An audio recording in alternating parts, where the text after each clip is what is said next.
Hi, everybody, and welcome back to another edition of the Gridiron Review. Alongside Bill Wagner, I'm Pete Medhurst, and of course, the game of the week this week, there was only one place to be, and that was at Old Mill for Old Mill and Arundel. And Bill, what has become a consistent weapon in this decade is the Old Mill running game. They just seem to always have someone. The amazing thing through the years, they've all seemingly had different skill sets at times, but Pete Boone, the latest, as he runs for over 200 yards against Arundel. Old Mill wins this fairly handily, 29-13. Pete Boone's like a Navy fullback. He's a big load.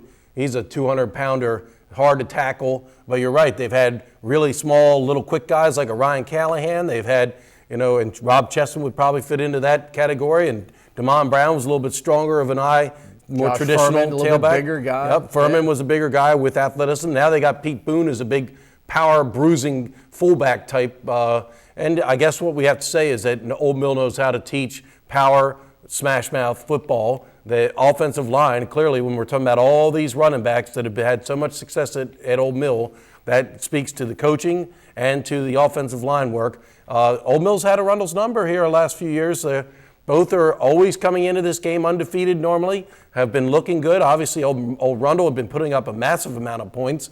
And Old Mill defense came to play again this past Friday night. And I think that's the one thing that often gets overlooked in a lot of this. We often talk about, the scores at the end of the game, and you put up almost 30 points. I think anytime you hold Arundel to 13, I mean, that's an incredible number because that just doesn't happen. You look over the last 10 years with that Arundel offense, the times they've scored 13 or less is probably a handful here because of the way that offense has been so good.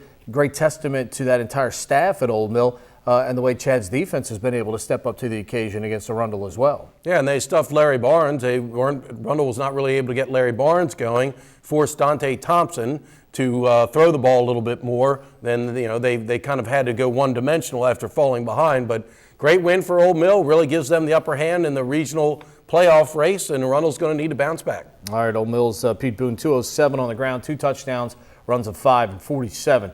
In the victory. Meanwhile, Broadneck, no problems with North County, winning that one 31-13. Emmett Davis with a couple of TD runs. He also threw for one, and Marcus Travis, 152 on the ground and a touchdown. Riley McNulty had an interception return for a touchdown. Yeah. And he kicked a field goal in this game for Broadneck. And anytime you got a high school kicker, a guy that can be a weapon and put points on the board, that is huge. And after that stumble at the early part of the season, Broadneck has really stepped up their game and has gotten going here of late for the Bruins. They're looking like the Broadneck that we had expected to see, and we're now wondering that this game at the beginning of the year when South River beat Broadneck, now you're wondering, what did that mean? Because South River has since taken 2 losses this past week, lost to Annapolis, and that was a pretty big game, wasn't it, Pete? Yeah, Omar White doing the job again. 7 catches, 86 yards, a touchdown for the Panthers from 16 yards away. A 20-12 victory for Annapolis. Nice bounce back for Annapolis after the loss to Broadneck. And really, when you watch, you look at that last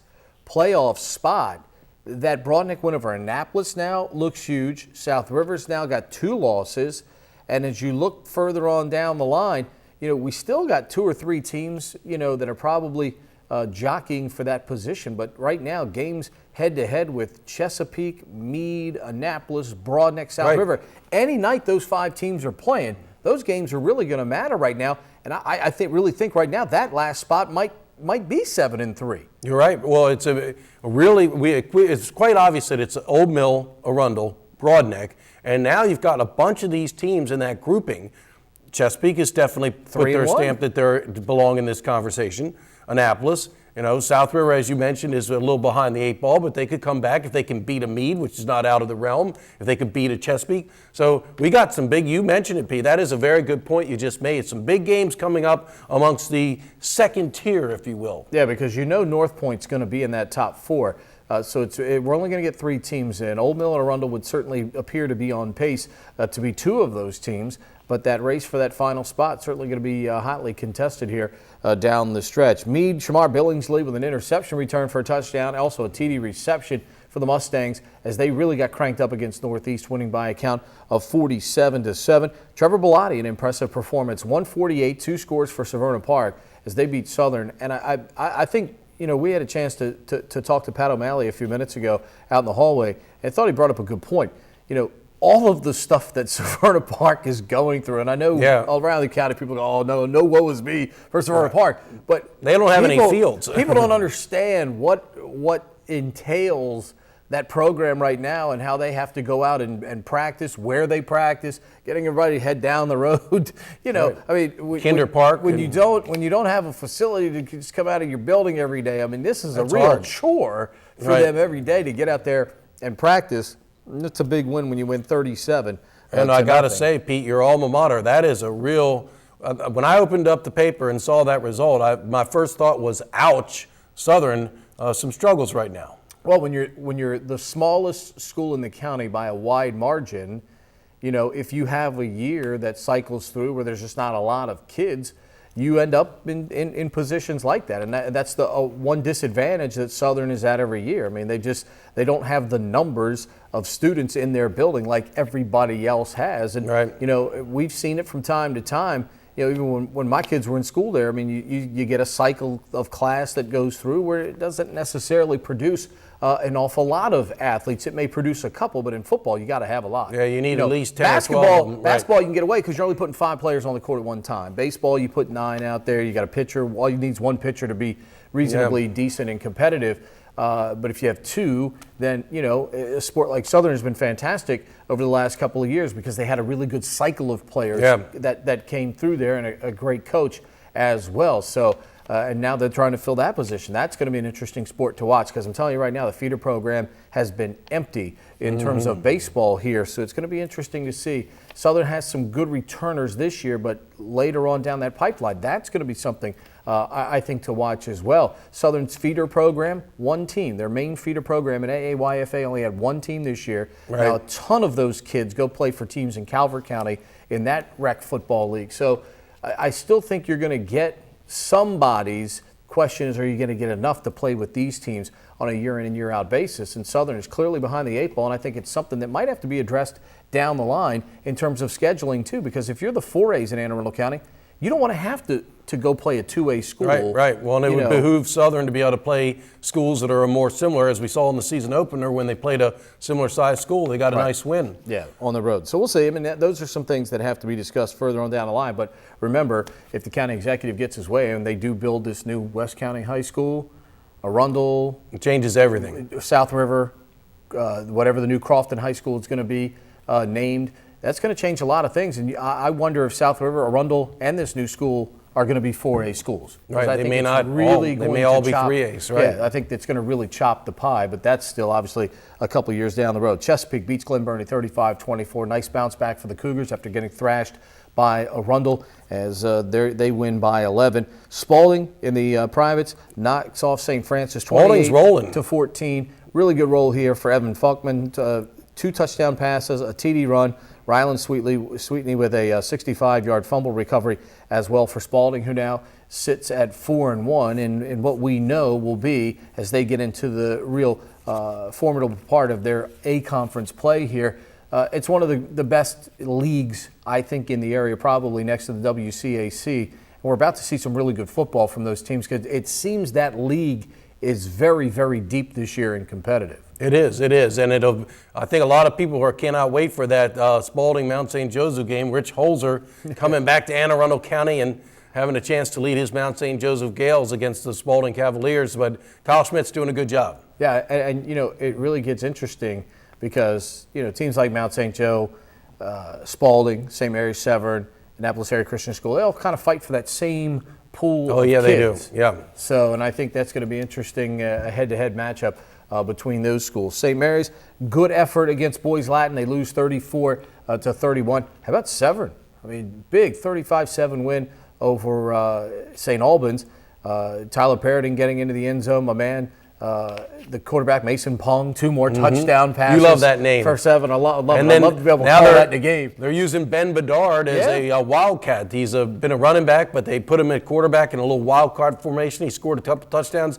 St. Albans is alma mater of the great Jonathan Ogden, has been a very good program over the years. As you mentioned off air, Pete, some of the private schools in D.C. have a cycle with whether they're good or not, but no matter what you say, Severn beating St. Albans, that's a nice win, especially in the manner they did it. Yeah, no doubt. Annapolis Area Christian School, Cameron Carden, DJ Golot helping lead a big victory over Concordia Prep by a score of 45-13. This has been a really nice bounce back for AACS. Went through a down year and a half, but really starting off this 2015 campaign in very strong style as well. Got to give Coach Mike Lynn some credit. He's really gotten that things turned around, and yes, this looked like a very successful season for Annapolis Area Christian School. All right, I want to point out a couple of youth league games this week worth noting. Varsity U, Generals Highway beating the Panthers in overtime by a score of 7-6. Chargers beating Severna Park 14-6. A couple of really good competitive games there. In the 11 and under, double OT, my man Chris Sexton in the Bucks knocking off Chesapeake Bay by a score of 6-0. Can you imagine that? Double OT, which means you're scoreless for an entire 4 quarters, the first overtime. It's just knockdown. Drag it out football there. And in the 100-pound class, Old Mill beating Crofton by a score of 13-0.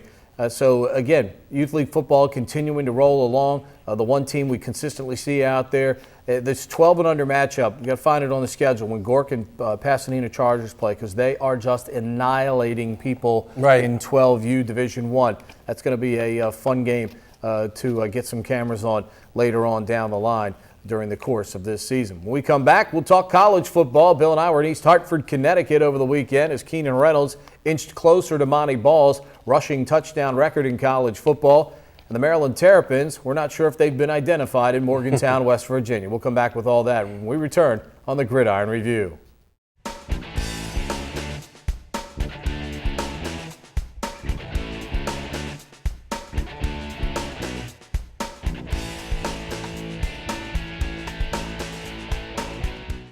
Welcome back. Bill and I were in East Hartford, Connecticut on Saturday for Navy and UConn. Huskies coming off a good 9-6 loss at Missouri of the SEC. Great defense.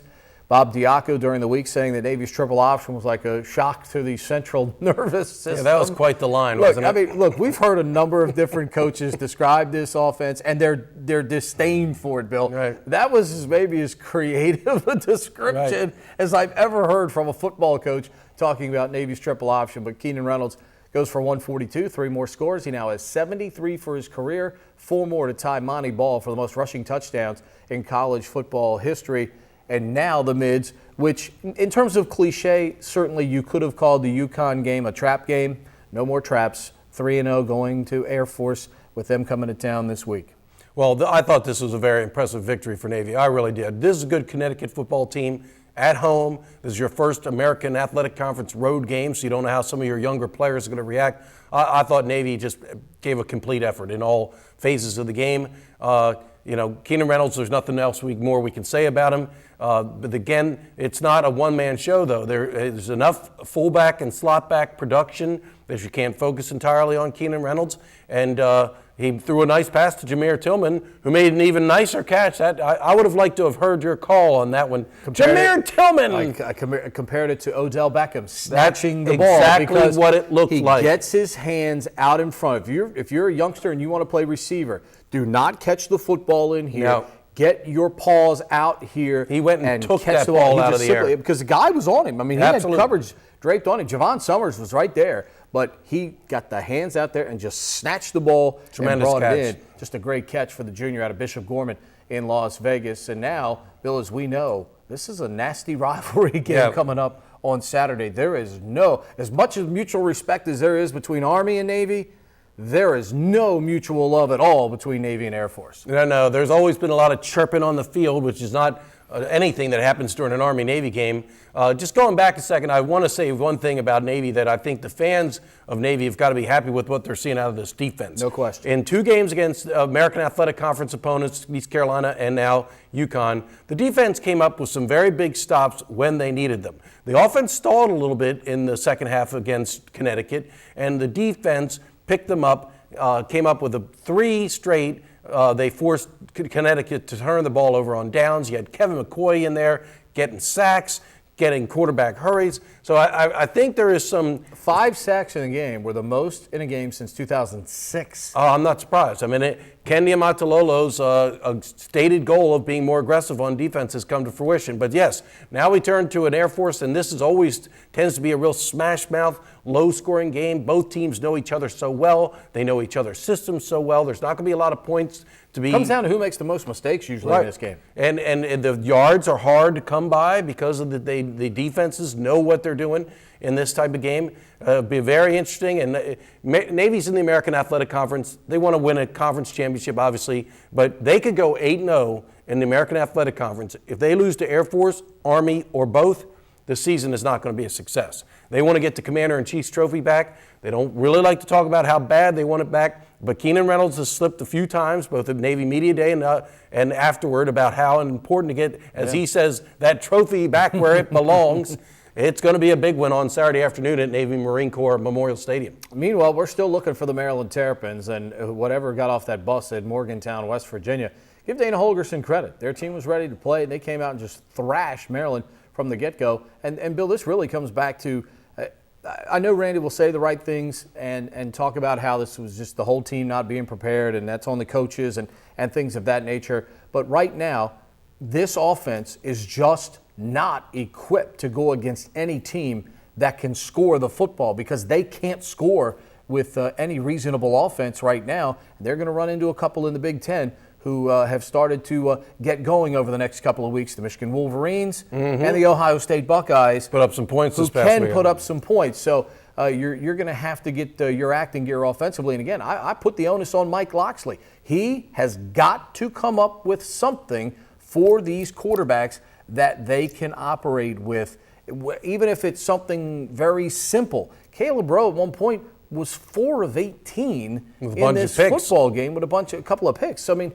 at some point, they got to talk to, Mike and Randy got to come to, maybe you try Dax Garman now, because he can't be any worse than the other guys have been over the first couple of football games. Well, they're going to be calling this the massacre in Morgantown. It was ugly, and Dana Holgerson was quite happy afterwards, because he got his butt handed to him by Maryland a couple years ago up at M&T Bank Stadium in Baltimore, and this was payback of a very severe variety. I think the problem is, you're absolutely right about Mike Loxley having to come up with a plan that works, but right now they don't really have any good quarterbacks. They've tried Perry Hills, they've tried Caleb Rowe. Dax Garman did get his opportunity on Saturday. They threw him in there at the end, but I don't think they have a good quarterback on the team. When you're using 3 guys, that means you don't really have a guy. And so that's the issue. We'll see if their big recruit, Dwayne Haskins, next year can come in, take over, and be the big-time quarterback that Maryland has so severely lacked. But maybe what you do is you decide you got to play smash mouth and run the ball. Yeah. If you can't rely on your quarterbacks, and if the quarterbacks are going to be throwing interceptions,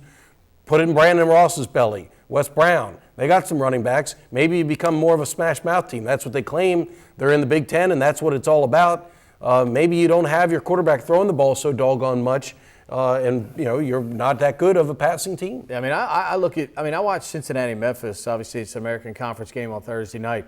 I watched Hayden Moore, the backup quarterback, redshirt freshman for Cincinnati, come in the game and do the job. And threw for almost 600 yards on the road at Memphis. Right. Now, granted, he didn't look like a redshirt freshman on any play until the last play where he's being tackled and just kind of chucked one there at the end of the game that Memphis intercepted. But he came in the game for Gunnar Kiel, who hurt his neck, and he threw for almost 600 yards. So to me, the question becomes, recruiting-wise, where have you been looking for quarterbacks? Because, if you've got, you see teams all around the country that turn, to a redshirt freshman, turn to a backup, and they're still at least able to matriculate the ball down the field. Ohio State won the national championship with its 3rd-string guy on the depth chart last year. Right, but Maryland's not getting guys like any of the Ohio State quarterbacks. No, but a Cincinnati, you can find the same players that Cincinnati does. Get some people in that athletic department and in that football office that knows how to do this stuff from a recruiting standpoint. Don't leave any stone unturned, because, okay, great, you're going to get Dwayne Haskins. What if he gets hurt? Right. You they you signed got to a go kid. out and play the game. They got a kid named Gage Schaefer who's 6'8" coming from West Virginia. So, but again, I mean, the bottom line, in my opinion, based on what I have seen on the field, they have made mistakes with quarterback recruits. Yeah. I don't think that Perry Hills, Caleb Rowe, or Dax Garman, who they took as a transfer, I mean, he really wasn't that good at Oklahoma. He never did anything. I just don't think they have a great quarterback. So there is a big problem to begin with. All right, Maryland struggling. And you look up next, Michigan and Ohio State are the next two starting that Big Ten schedule. And Jim Harbaugh has got Michigan rolling right now as they crush BYU 31-0 over the weekend. We come back, we'll talk about another heartbreaker for the Ravens, and the Redskins couldn't handle success Thursday at the Meadowlands. We'll do that when we come back on the Gridiron Review.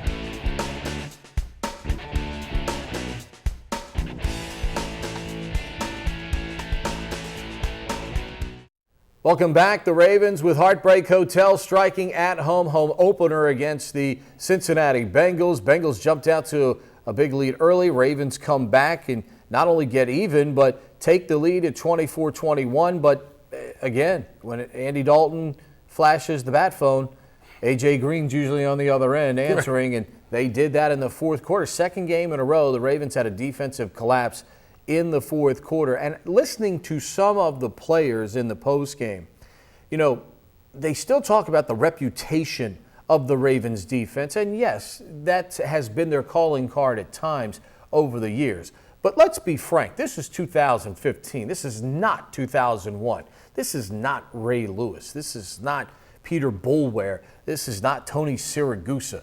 This is a different personnel right now. The personnel is not great on this defense overall for a collective 11. And you look in the secondary right now, outside of Jimmy Smith, there's not a guy in that secondary, and that would include Lardarius Webb, that may be starting on a number of quality teams around the league. The Ravens have a real problem from a personnel standpoint in the back end. Andy Dalton and A.J. Green exposed that on Sunday.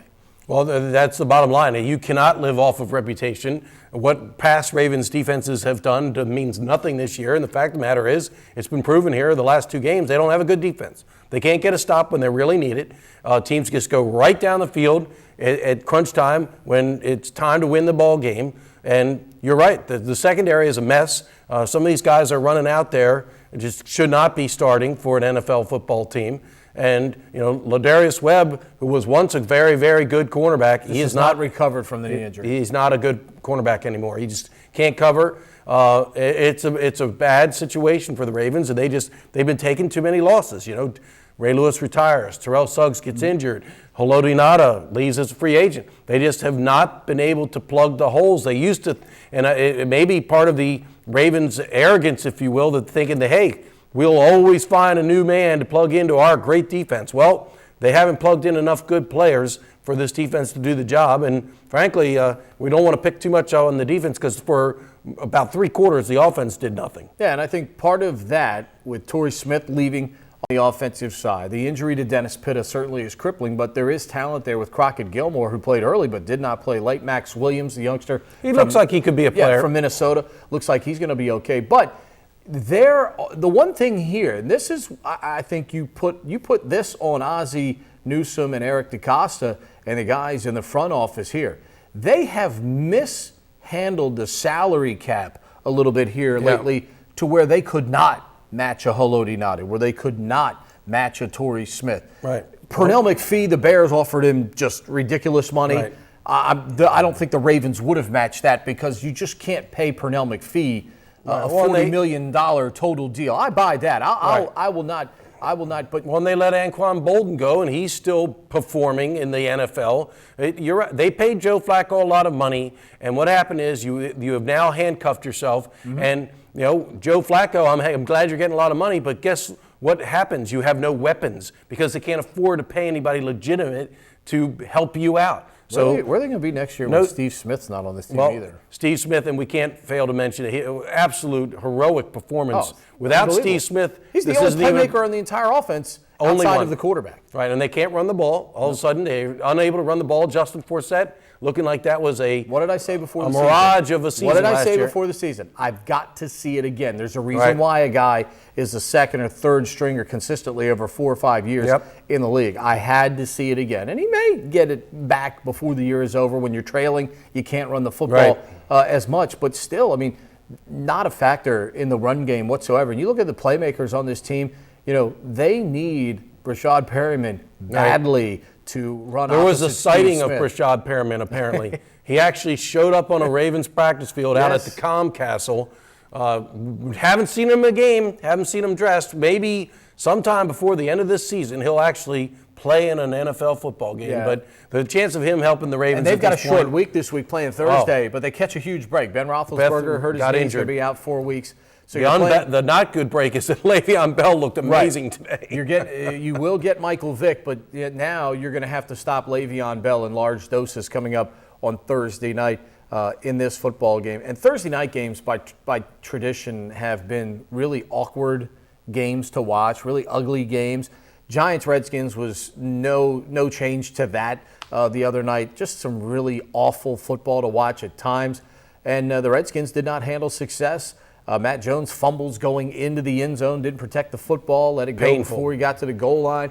When the Redskins were still at least competitively in the game, they couldn't stop the Giants when they had to. Giants win the Thursday night affair by a score of 32-21. I would almost rather the NFL play doubleheader games like they do on the opening Monday of the season. Give me a 7:30 and a 10 o'clock game. As opposed to the Thursday night game? Yeah, I mean, that was just Thursday night football has just been ugly. And it's really, I mean, we talk about player safety. There is nothing safe about these players playing on a Sunday and then playing 4 days later. There just isn't. The quality of the game suffers. If I'm a customer, I'm really pissed off that they give me that product on Thursday night because it's not good for the players and it's not good for the paying customers who still show up because they're loyal to their teams. But, man, you look around the league, you watch some of these Thursday night games overall, and it is just not good. By the way. But if you're the Redskins, though, if that's the excuse you want to make for the fact that you didn't show up at all, I'm not buying it. It wouldn't have mattered whether they were playing Thursday, Saturday, Tuesday. They didn't show up. They were didn't happy with play. their success of the week before,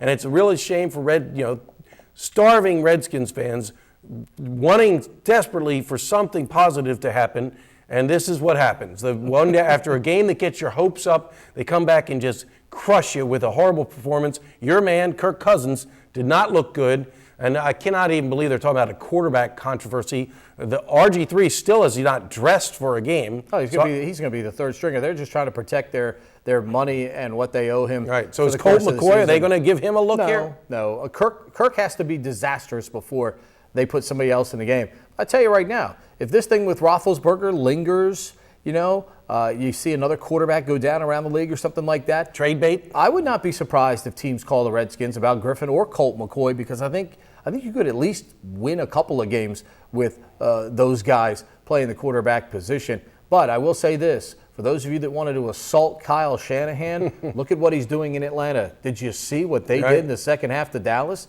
Did you see Matt Ryan and Julio Jones and the former Redskin, Leonard Hankerson, Devontae Freeman, the running back? Did you see them put on a show? Oh, I did. 39-28, Atlanta came back to beat Dallas. So for those of you that thinks Kyle Shanahan can only do the work when his dad's involved, you're sadly mistaken from a football standpoint. That'll do it for us. Bill and I will be in Annapolis this week for the big one between Navy and Air Force. It's sold out, so if you don't have a ticket, you better hit StubHub or Vivid Seats and try to get your way in there. Or maybe you know somebody, but don't call me because I'm not a ticket broker. We'll see you next week on the Gridiron Review.